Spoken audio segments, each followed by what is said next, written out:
Hi everyone, I am Prabhu Kumar, Depot Material Superintendent in Indian Railway.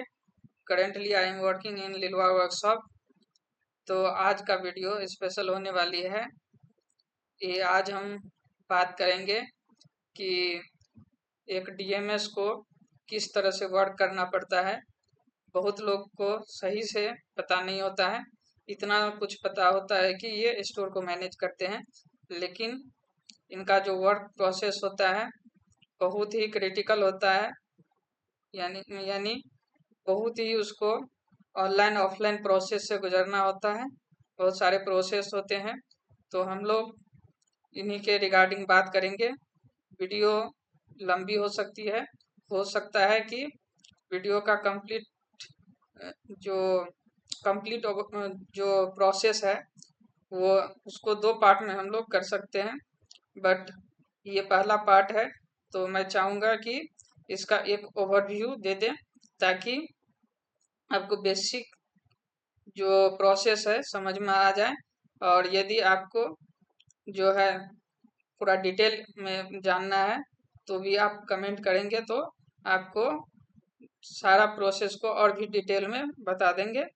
तो ये उन सारे लोगों के लिए बहुत ही बेनिफिशियल होगा जो कि नए नए डीएमएस ज्वाइन करने वाले होंगे, और ट्रेनिंग में के लिए उनको बहुत ही फायदेमंद होंगे यदि ये चीज वो लोग पहले समझ लेते हैं। तो पहले हम लोग एक ओवरव्यू देखते हैं कि मेनली प्रोसेस क्या होता है।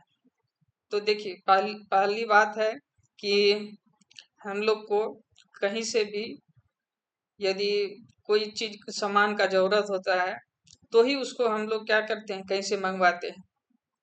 तो इसी तरह से जो रेलवे में होता है कि अलग अलग डिपार्टमेंट होते हैं। जैसे कहीं भी कहीं कहीं मेंटेनेंस का वर्क होता है, जैसे वर्कशॉप वगैरह हो गए। कहीं प्रोडक्शन यूनिट है, वहाँ कोच वगैरह बनते हैं, तो वहाँ मटेरियल का जरूरत पड़ता है। तो मटेरियल कहाँ रहेगा? स्टोर में। ठीक है, तो स्टोर किस तरह से फंक्शन अपना करता है तो उसी को हम लोग बताने वाले हैं। तो सबसे पहले क्या होता है, मान लेते हैं कि एक वर्कशॉप है, वहाँ अलग अलग डिपार्टमेंट होते हैं। जैसे इलेक्ट्रिकल हो गए, मैकेनिकल हो गए, इस तरह से डिपार्टमेंट होते हैं।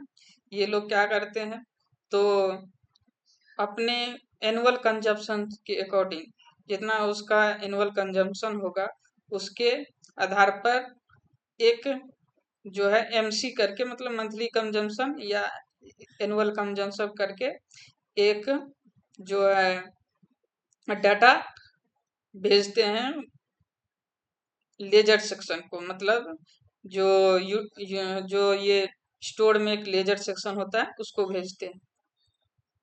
तो उसी को इंडेंट कहते हैं, मतलब हमें जो मिलता है, मतलब जो भी रिक्वायरमेंट है जिस जिस मटेरियल का, तो उसी तरह से हम लोग को पहले इंडेंट प्राप्त होता है। उसी इंडेंट के आधार पर हम लोग क्या करते हैं, 2 महीने 3 महीने का पहले कोशिश करते हैं कि जितना 2 महीने 3 महीने का हो सके मटेरियल परचेज करें। तो उसके लिए सबसे पहले क्या होता है कि डिमांड जनरेशन होता है। डिमांड, ठीक है, एएसी एवरेज एनुअल कंजम्पशन के अकॉर्डिंग डिमांड जनरेशन होता है। और कितना कितना मटेरियल हम लोग को परचेज करना है उसी के अकॉर्डिंग डिमांड हम लोग बनाते हैं। फिर डिमांड के बाद उसको ऑथराइज करके, मतलब जो भी अथॉरिटी होता है, मतलब जो भी उसको परचेज करने वाले अथॉरिटी होते हैं, जैसे एमएम हो गए, डिप्टी सीएमएम हो गए, सबका अपना अपना पावर होता है कि कितना तक कोई परचेज कर सकता है। तो उनसे ऑथराइज करके हम लोग क्या करते हैं, एक प्रपोजल तैयार करते हैं। ठीक है, परचेज प्रपोजल बनाते हैं। और परचेज प्रपोजल के बाद इसको भी ऑथराइज कराना होता है हम लोग को। फिर परचेज प्रपोजल यदि ऑथराइज हो जाता है तो उसके बाद हम लोग क्या करते हैं कि टेंडर निकालते, टेंडर पब्लिश करते हैं। टेंडर में क्या होता है कि डिफरेंट डिफरेंट जो फर्म्स है, कंपनियां हैं, जिसको वेंडर भी बोलते हैं, ये लोग पार्टिसिपेट करते हैं। टेंडर हम लोग पब्लिश करते हैं। टेंडर भी, अब देखिए, ये परचेजिंग का भी दो तरह से प्रोसेस होता है। एक तो होता है IRPPS पर, एक जेम पर, GeM government e market placing, तो उस पर भी होता है। और एक IREPS पे, ये IREPS केवल रेल से रिलेटेड मटेरियल के लिए होता है, जबकि जेम जो होता है ये सारे टाइप के मटेरियल के लिए होता है। मतलब जैसे और भी रेल के अलावा जैसे कोई भी मटेरियल है हम लोग को, जैसे कुर्सी टेबल, कोई इलेक्ट्रॉनिक डिवाइस वगैरह खरीदनी है, कंप्यूटर खरीदनी है, तो उन सारी चीज़ों को हम लोग जेम से परचेज करते हैं। तो परचेज करने का भी अलग अलग प्रोसेस होता है, मतलब दो तरीके से करते हैं। अब टेंडर जो हम लोग पब्लिश करेंगे, तो टेंडर के लिए हम लोग क्या करते हैं कि इसको आगे आने वाले वीडियो में थोड़ा और डिटेल में बताएंगे कि कितने तरह का टेंडर वगैरह होता है। पहले ओवरव्यू ले लेते हैं। तो टेंडर पब्लिश करने के बाद क्या होता है कि एक लिमिटेड 10 दिन का टाइम दिया जाता है कि इतना दिन में टेंडर जो है ओपन होगा। ठीक है, तो टेंडर ओपन होता है। उसके बाद उसी पीरियड में क्या होता है कि जितने भी फर्म्स होते हैं, सारा अपना जितना भी जो भी हमें चीज परचेज करना है, जो भी आइटम परचेज करना होता है, उसको ये अपना कोट करते हैं, मतलब उसका रेट देते हैं कि इसको हम इतने रेट में आपको सप्लाई करेंगे। इस तरह से बहुत सारे, मतलब जितने भी वेंडर होते हैं उससे रिलेटेड सारे टर्म कंडीशन भी बहुत सारा लिखा होता है कि उस बेस पर बहुत सारे जो फर्म्स होते हैं पार्टिसिपेट करते हैं। उसमें क्या होता है कि जो सबसे कम प्राइस पे हमें दे रहा है, उसको L1 कंपेरिजन हम लोग कहते हैं, कंपेरेटिव स्टेटमेंट निकालते हैं। तो जो सबसे कम प्राइस पे हमें देगा, उसको हम लोग क्या करते हैं कि उसको सेलेक्ट कर लेते हैं। सबसे उससे भी पहले एक प्रोसेस होता है कि हम लोग कंपेरेटिव स्टेटमेंट निकालने के लिए कि जिस भी डिपार्टमेंट का ये मटेरियल हम लोग, जैसे इंडेंट जिस भी डिपार्टमेंट से मिला है, उसको एक बार TR के लिए भेजते हैं, टेक्निकल रिव्यू के लिए भेजते हैं कि L1 ये आया है, मतलब सबसे लोएस्ट प्राइस ये दिया है। तो यदि वो आपको मतलब अलाउ कर देते हैं, तो आप क्या करते हैं, L1 को एक्सेप्ट कर लेते हैं, उसको लेटर ऑफ एक्सेप्टेंस दे देते हैं। ठीक है, लेटर ऑफ एक्सेप्टेंस मतलब कि आप वो फर्म क्या हुआ, सेलेक्ट हो गया। तो उसी तरह से ये पार्शियली भी होता है, वो सब थोड़ा डिटेल में देखेंगे। और फिर लेटर ऑफ एक्सेप्टेंस के बाद हम लोग परचेज ऑर्डर निकालते हैं। परचेज ऑर्डर निकलने के बाद उसको एक डिलीवरी पीरियड दिया जाता है, जिस डिलीवरी पीरियड के अंदर में उसको मटेरियल क्या होता है कि डिलीवर करना पड़ता है। इसके लिए हमारा रिसिप्ट ब्रांच होता है।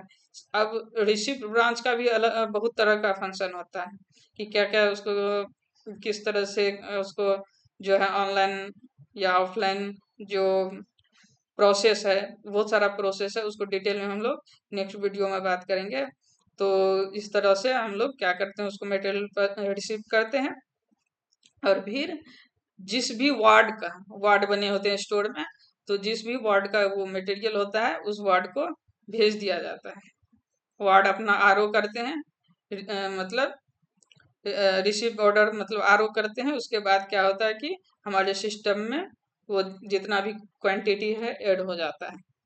ठीक है, तो इस तरह से प्रोसेस चलता है। फिर वार्ड क्या करता है, अपना मटेरियल कि जो भी शॉप है जिसको जरूरत है, अपना रिक्विजिशन डालते हैं, ऑनलाइन रिक्विजिशन, और फिर उसी अनुसार वार्ड क्या करता है कि अपना माल इशू कर देता है। तो अब देखा जाए तो इन सारे प्रोसेस में बहुत सारा पॉइंट को डिटेल में बात करना बाकी है, लेकिन आगे आने वाले वीडियो में हम लोग डिटेल में बात करेंगे। तो इस सारे प्रोसेस में जो है आपको कहीं भी पोस्टिंग मिल सकता है, मतलब इंडेंट को तो छोड़ के, इंडेंट हो गए वो शॉप वाला पार्ट, बाकी आपको लेजर में भी मिल सकता है, आपको परचेज में पोस्टिंग मिल सकता है, या फिर कहीं आपको रिसिप्ट ब्रांच में मिल सकता है, या फिर वार्ड में मिल सकता है, कहीं भी मिल सकता है। इसके अलावा एक और होता है स्क्रैप वाला फंक्शन, मतलब कोई भी मटेरियल जो वास्टेज हो गया है, मतलब इनएक्टिव हो गया है, और या फिर जो भी मेंटेनेंस वगैरह हो रहे हैं, वहाँ मटेरियल वास्टेज हो रहा है कोई भी, तो उसको क्या करते हैं हम लोग कि स्क्रैप में भेज देते, कबाड़ा में भेज देते हैं। तो वहाँ भी एक रिवर्स प्रोसेस होता है, जैसे परचेजिंग का होता है उसी तरह से उसका रिवर्स प्रोसेस होता है। तो उसको हम लोग आगे आने वाले वीडियो में डिटेल में बात करेंगे। तो इस तरह से जो है एक स्टोर का फंक्शन होता है। इसमें देखा जाए तो बहुत ही डिटेल में ये कंपेटिटिव स्टेटमेंट वगैरह चीजें का एनालिसिस होता है। तो इतना एक वीडियो में बताना पॉसिबल नहीं है, आपको डिटेल में हम लोग बात करेंगे आगे आने वाले वीडियो में। तो आपको ये वीडियो कैसा लगा आप जरूर बताएंगे, और ये भी बताएंगे कि आगे आने वाले वीडियो इसी से रिलेटेड हो, और भी आप इसमें इंटरेस्टेड हैं कि स्टोर से रिलेटेड वर्क को और भी डिटेल में आप जानना चाहते हैं, तो आप कमेंट करके बताएंगे। तो हम आपको पूरा डिटेल में जो भी ट्रेनिंग में हम लोग को सीखने को मिला है आपको बताया जाएगा। तो ठीक है, तो आज के लिए इतना ही। Thank you.